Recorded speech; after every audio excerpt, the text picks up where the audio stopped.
My new tutorial. Today I want to show you how you can automate your rendering if you are rendering different collections, and instead using view layer, which is very tedious sometimes. Of course you can use view layers and you create a new view layer, and then you define in this view layer this is all off and this is on and so on. You can do this manually, but this is a lot of work, and you have a lot of view layers, and then you have to go to compositing, and you have to choose here the view layers, and you have to connect them to the file output, and then you can say, okay, render this view layer or render that view layer. But as I said, this is a lot of work, and you have to do this for each one. But with animation nodes, there's a solution which is much better, I think, at least for the easy case that you have the same camera and then just want to change the objects. So how does it work?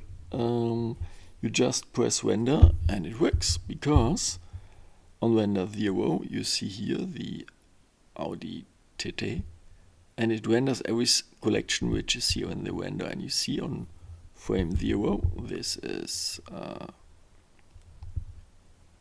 here turned off, so we just see the Audi, and now we go one frame further, we just see now the Mitsubishi Lancer, and next frame, frame 2, we see here the Peugeot 208, and on the next frame we see the Rolls-Royce, and it even sets automatically the frame end to the number of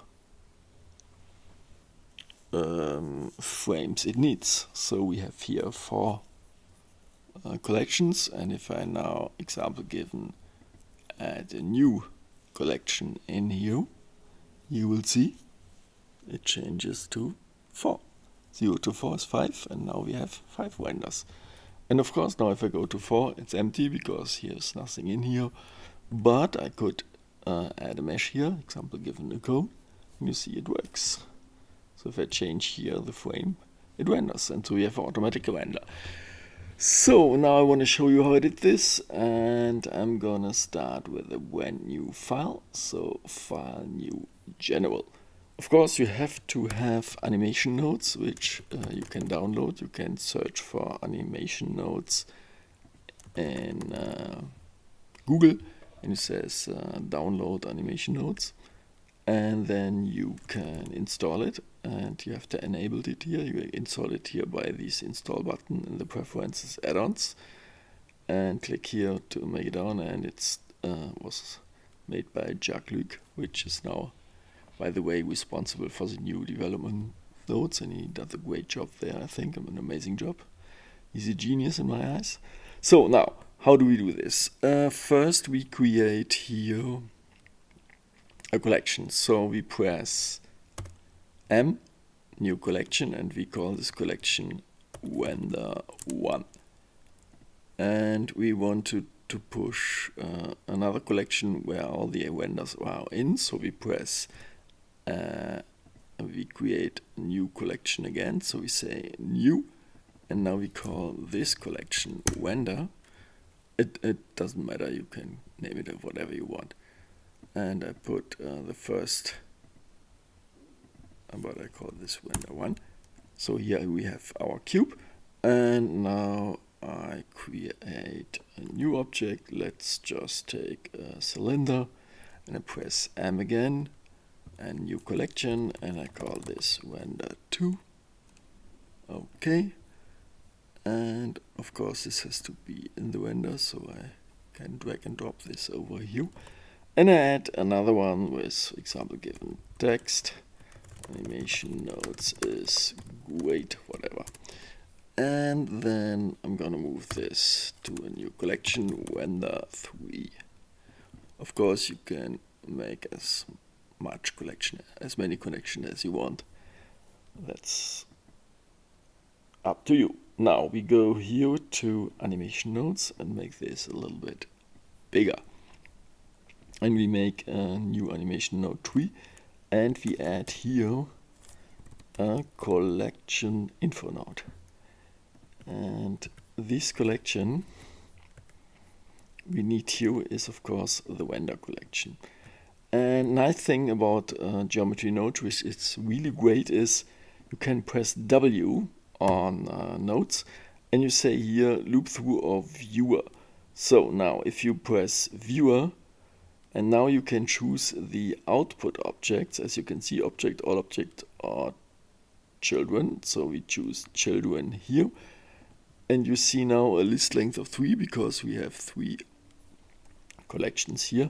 But we can even see it a little bit better by using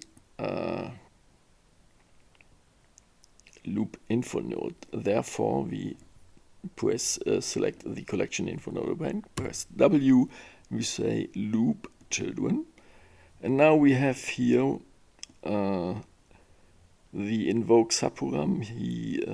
This is the caller of the subprogram, which is defined here via the loop input and the following nodes, and we call this loop through vendor collection, because that's what it does. It loops over the vendor collection.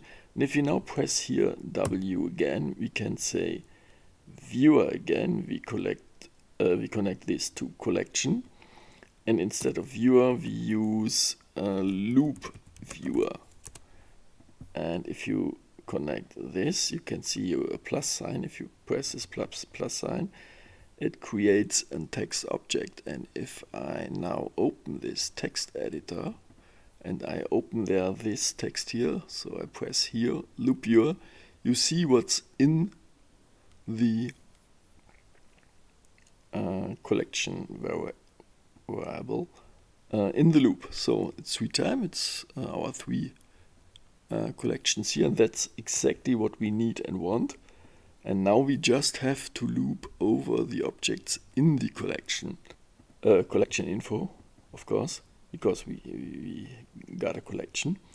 And then we press W and we loop over all objects, because now we are in these collections, example given vendor 1.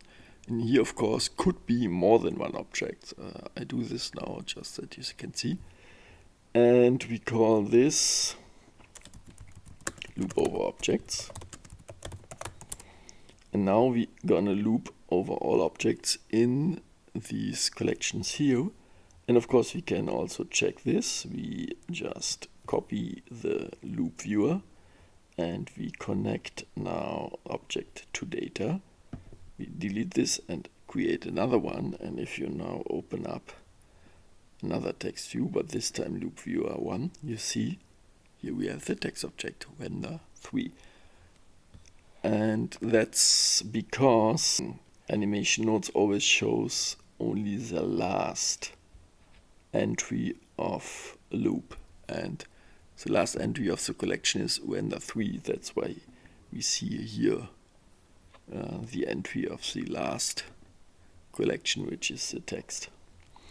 So what we have to do now is make, depending on the frame, make all objects invisible here.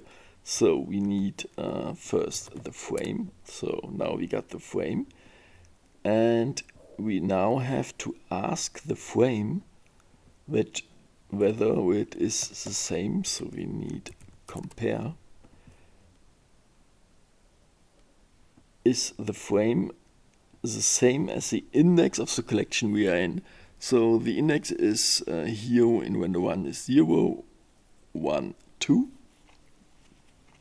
And depending whether it is the same or not, we have to set the visible and invisible state. And to make objects visible, we just search for object visibility output. Okay, now we need the index from this loop. Because it's a collection, we want to set the whole collection visible or not visible, but we only can do this on objects. So we have to set the visibility here. How can we do this? We connect the object to here, because it's the object we want to make visible or invisible, and the information we put in this loop, whether it's visible or not. So, and we do this by adding a new parameter, which is a boolean, visible or not. Okay, height. We call this height because it's called here height 2. And we connect both of these, and we have to push these two buttons, and you see now they disappear all because we loop over all and we just set it to height, and height is, as you can see in the call, here on. So if I put this off, we see it again, but of course we want to make it depending on our result here, and if we put this here, make my timeline visible here. So now if frame is equal 1, we say height true. So now we hide just 2, but we want it the other way around. So we want hide everything except index 1. So instead of compare equal to, we just say not equal to. And now you see we have, if we now go here through the frames 0, we see the first 1 and 2. So it works already. But what we also want, we want to set the end frame. How do we find out how we can set the end frame? Well, it's pretty easy. If you go here and you choose info, the info console shows you the command you did in the UI in Python. So if I now put here example given 5 and press return, you see here is the Python command to set the frame end. That easy. How can we execute this here in animation nodes? Well, there is a node for this, and it's called script. This is a complicated one. There is an easier one which is called expression, and in the expression we just put in our command. And now maybe we choose 4, and you see it's 4, and if we choose 3, it's 3. So this works, but we need a variable here, so we call this end frame. And end frame is not defined, that's correct. So we press here on new input, and this is an integer variable, and we call this end frame. And you see now we have an end frame variable. Well, what is the end frame? It's pretty easy.